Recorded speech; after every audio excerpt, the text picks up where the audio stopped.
violence is the dominating organizational principle for societies, right? So violence is the dominant organization principle for societies.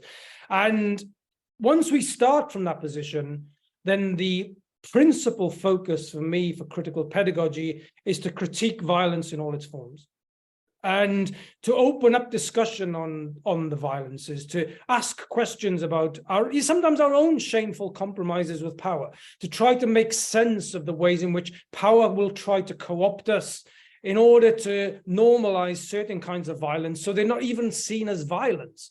And I think that, to me, is the way in which critical pedagogy responds to violence. It's not just about asking or critiquing exceptional forms of violence, the violence of 9/11 and so on. That's easy to criticize.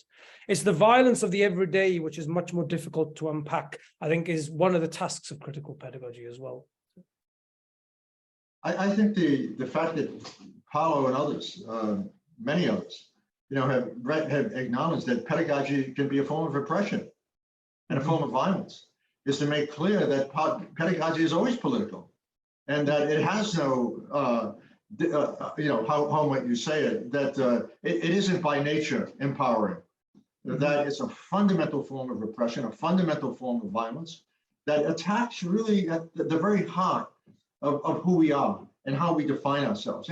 Think about working class kids, who grow up being defined by their deficits, and what that means. When you're every day in school, all of a sudden you don't wear the right clothes, you don't have the right accent, or anybody who introduces yourself to somebody introduces themselves to you on a lecture circuit, and they start off by saying, "I'm from Harvard."